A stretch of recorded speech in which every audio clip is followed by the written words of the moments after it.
Hello and welcome. My name is Giacomo Mura, and today we talk about film music.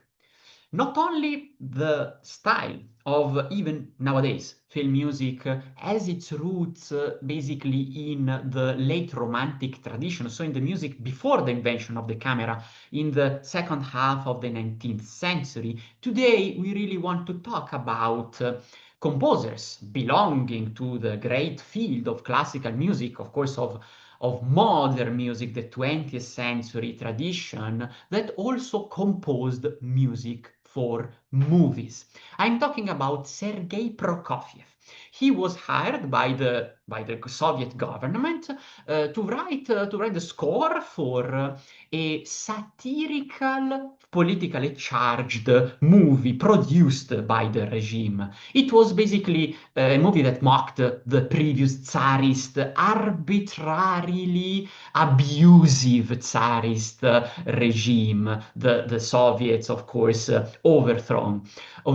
So, what is the plot of this movie? It's very funny. It is a satirical movie. So it is basically set in a military camp where the Tsar also is.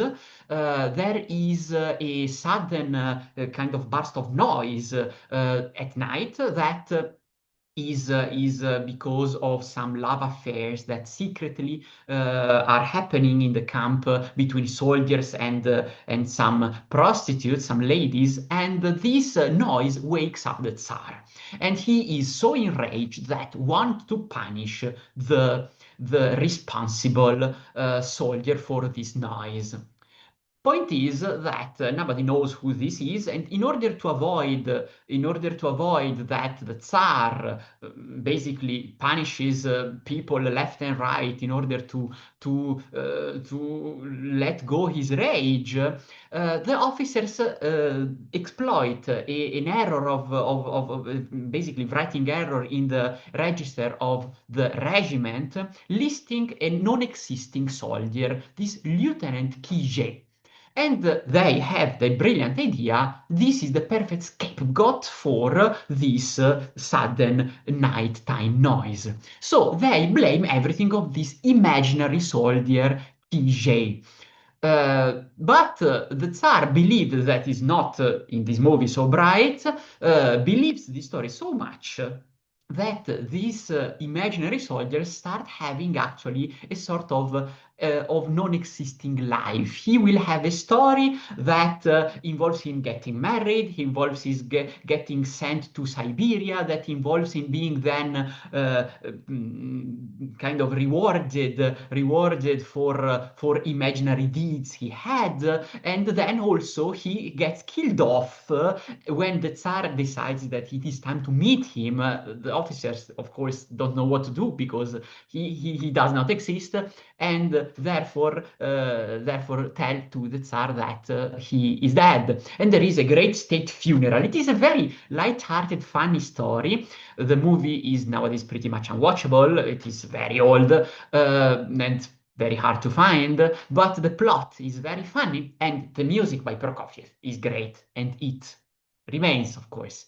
Let me show to you one moment of this. It is great music, really beautiful music. It is from the moment of the marriage of Lieutenant Kijè, and here we have music that is festive, that is very unlike usual Soviet music. It is very light-hearted, very funny, and in the end we will have the burst for the end that is a fanfare that is very ironically overcharged. It has an emphasis and a grandeur that not only mocks the grandeur of the Tsarist court, but also that has the irony of much ado for nothing, of course, because this soldier is not in existence. Check this out, and the writing by Prokofiev is, as usual, so wonderful, so on point. Let's listen. Melody e le trumpet.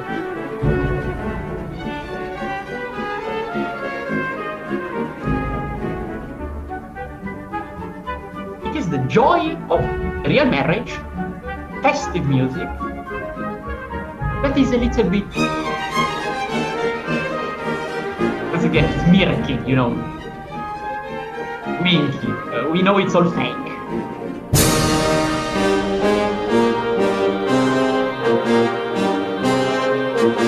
Good.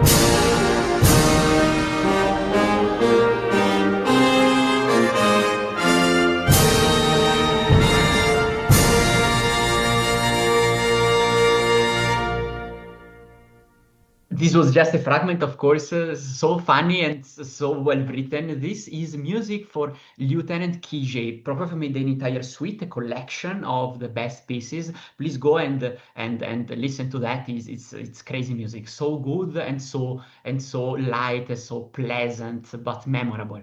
Thank you for watching. I will see you in the next video with another little but great musical story.